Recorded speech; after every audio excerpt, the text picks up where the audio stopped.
नमस्कार मित्रांनो, तुमच्या सगळ्यांचं स्वागत आहे दी अन्ना शोमध्ये। रिसेंटली आम्ही थिएटरला गेलो होतो, तेव्हा एक ॲनिमेटेड मूवी आली ती मोआना 2 पुष्पाच्या आधी। ती मूवी आम्ही बघताना माझ्या डोक्यामध्ये एक थॉट आला की आपण एक असा व्हिडिओ बनवायला पाहिजे की ॲनिमेटेड मूवी एक्झॅक्टली बनवतात कसं। खूप डीप आपण त्याच्याबद्दल स्टडी करणार नाही आहे, बेसिक व्हिडिओ असणार आहे ज्याच्यामध्ये तुम्हाला फक्त समजणार आहे की ॲनिमेटेड मूवीज बेसिकली बनवतात कशी।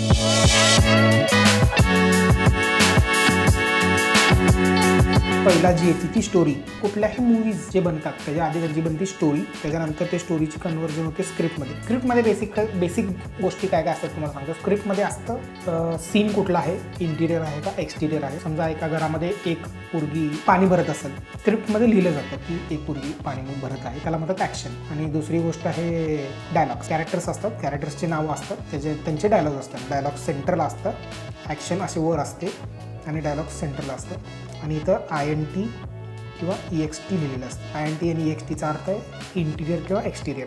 स्क्रिप्ट झाल्यानंतर जेवढी पण लेंथची स्क्रिप्ट आहे त्याची कन्वर्जन होतं स्टोरी बोर्डिंगमध्ये। स्टोरी बोर्डिंग एक प्रोसेस आहे फिल्मला पेपर्सवर आणायची। पहिला स्टोरी बोर्डिंग होते। स्टोरी बोर्डिंगमध्ये एक्झॅक्टली कसं असतं, समजा एक सीन आहे, जसं मी मगाशी सांगितलं की एक पोरगी घरामध्ये पाणी भरत असेल तर त्याचं स्टोरी बोर्डिंग होतं असं।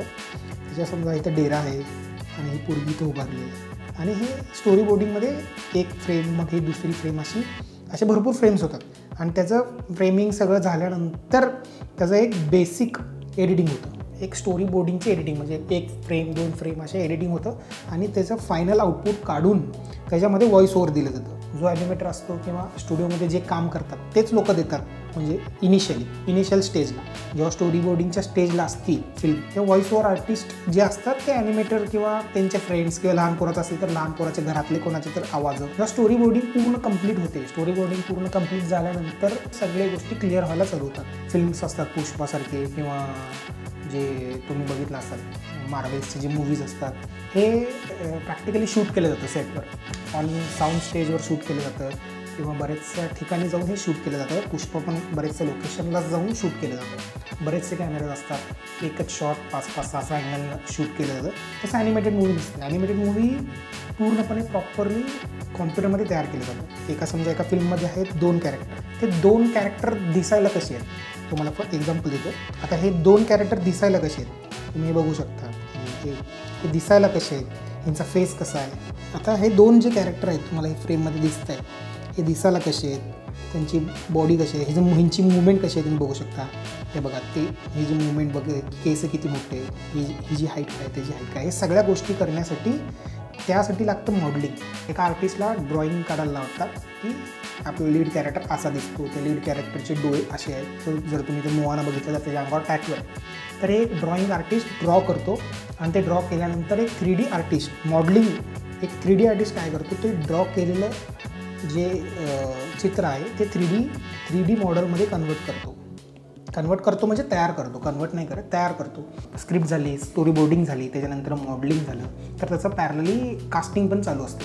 आता तुम्ही स्क्रीनवर सध्या बघू शकता एक 4 कॅरेक्टर डिझनीचे, हे मोआना 2 नावाची एक मूवी आहे, त्याच्यातले हे कॅरेक्टर्स आहेत, त्यातले 3 लीड ॲक्टर किंवा त्यासोबत जे कॅरेक्टर्स आहेत ते आहेत। तर हे त्यासोबत कास्टिंग केलं जातं। आता समजा हिला एक कास्ट, ह्यांच्यासाठी आता ह्यासाठी एक म्हातारा पाहिजे, म्हातारा आवाज पाहिजे, मग त्यासाठी कास्टिंग केलं जातं, यासाठी एक कास्टिंग केलं जातं। कास्टिंग झाल्यानंतर जी स्क्रिप्ट रेडी आहे, ती स्क्रिप्टमध्ये जेवढे पण डायलॉग्स आहेत, जे डायलॉग्स आपण स्क्रीनवर दिसणार आहे, त्याचा आधी पहिला व्हॉइस ओव्हर केलं जातं। व्हॉइस ओव्हर केलं जातं एका ॲक्टरला किंवा व्हॉइस ॲक्टरला घेऊन, व्हॉइस ॲक्टर पण म्हणतात किंवा ॲक्टर पण। आता रिसेंटली बरेचसे ॲक्टर पण आवाज देतात ॲनिमेटेड फिल्म्सला। म्हणजे समजा आता मी एका कॅरेक्टरला आवाज देत असेल तर माझ्यासमोर एक कॅमेरा लावून माझं शूट पण केलं जातं, कारण जो ॲनिमेटर असतो तो माझा चेहरा बघून, जे माझं लिपसिंक आहे किंवा मी जे बोलतो आहे, माझे वोट कसे लागतात हे बघून रेफरन्स घेऊन ज्या कॅरेक्टरला मी आवाज दिला आहे, ज्या पर्टिक्युलर कॅरेक्टरला मी आवाज दिला त्या कॅरेक्टरला ते मॅच करण्यासाठी त्याला रेफरन्स भेटतं। हिला आता ॲनिमेशन करायचं आहे आपल्याला, तर हे ॲनिमेट करण्यासाठी तिच्या बॉडीमध्ये बोन्स लागतात। बोन्स, आपले जे बोन्स आहेत तसेच ॲनिमेशनमध्ये पण बोन्स असतात, त्याला म्हणलं जातं स्केलेटन म्हणलं जातं किंवा रिग असं म्हणलं जातं। रिग करावं लागतं, हे पर्टिक्युलर कॅरेक्टरला रिग करावं लागतं। मग ते कसं करतात, समजा आता हे फेस आहे, फेसपाशी एक बोन लावतात अशी, आणि हे नेकपाशी एक बोन लावतात, हे शोल्डरपाशी 2 बोन लावतात असे, इकडचे जे आपले जे बोन्स असतात ते एक बोन लावतात, त्यानंतर हे बोटापाशी बोन लावतात, सेम इकडे असं लावतात पायापाशी वगैरे, सगळ्यासोबत होते. जेव्हा हे रिगिंग होतं, रिगिंग आर्टिस्ट रिग करतो, पूर्ण कॅरेक्टर जेव्हा रिग होतं ती कॅरेक्टर जातं ॲनिमेटेडकडे. मग ॲनिमेटर काय करतो, जो बोन आहे त्याला असं मूव्ह करून ॲनिमेट करतो. जेव्हा हे फायनली ॲनिमेट होतं, एक कॅरेक्टर फायनली ॲनिमेट होतं, त्याच्या अवतीभोवती, आता ह्याच्या अवतीभोवती काय नाही, पूर्ण पांढरी स्क्रीन तुम्हाला दिसेल.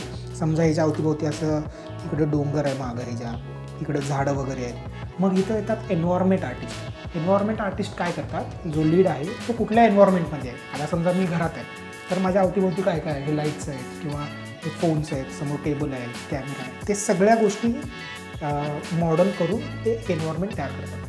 हे सगळं झाल्यानंतर ॲनिमेशनचा सगळ्यात पार्ट झाल्यानंतर सिम्युलेशनचा एक पार्ट असतं. सिम्युलेशन म्हणजे आता ही जे अंगावरती जे कपडे तुम्ही बघताय किंवा हे जे केस जर तुम्ही बघत असाल किंवा हे जे जर केस बघत असाल तुम्ही, तर हे केस ॲनिमेट केलं नाही जात. आता समजा केस आहे आणि मी ती असं हल्ली आहे, तर हे जे केस कसे रिॲक्ट करतील रिअल वर्ल्डमध्ये हे सिम्युलेट केलं जातं.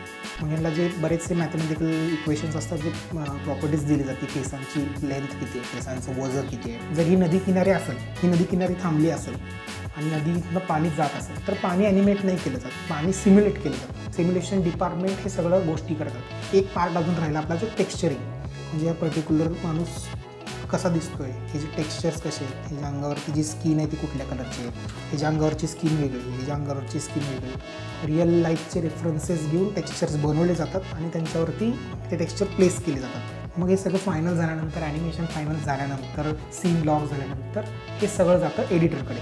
एडिटर काय करतो, प्रत्येक जे सीन आहे, एडिटर बेसिकली जे नॉर्मल मूवीज असतात, पुष्पा आपण मागाशी म्हटल्यासारखं, पुष्पाचं कसं बरेचसे त्यांच्याकडे डेटा आहेत, बरेचसे कॅमेरा अँगल्स ते एडिटरकडे येतात, बरेचसे शॉट्स ते एडिटरकडे येतात आणि तो एडिटर काय करतो, ते पर्टिक्युलर शॉटसाठी तो एडिट करत करत एक सीन पूर्ण क्रिएट करतो. त्याच्या मागचे साऊंड इफेक्ट्स आहेत ते एडिट होतात. Sound effects in the sense, समजा नदीतनं पाणी चाललं आहे तर ते पाण्याचा आवाज, जर कोण चालत चालला असेल तर ते चालायचा आवाज, त्याला फॉली असं म्हणलं जातं. हे सगळ्या गोष्टी एडिट होतात, म्युझिशियनकडे जातात, म्युझिशियन म्युझिक देतो आणि एक फायनल फिल्म तयार होते. जेव्हा ट्रान्सफॉर्मर 2 आलं होतं त्याच्यामध्ये डेव्हिस्टेटर नावाचा एक कॅरेक्टर होता, जो की एवढा मोठा होता, ते पिरॅमिडवर वगैरे चढतो. जर एक फ्रेम रेंडर व्हायला त्याला 70 तास लागत होते, एवढी त्याची डिटेलिंग केलं होतं त्यामध्ये.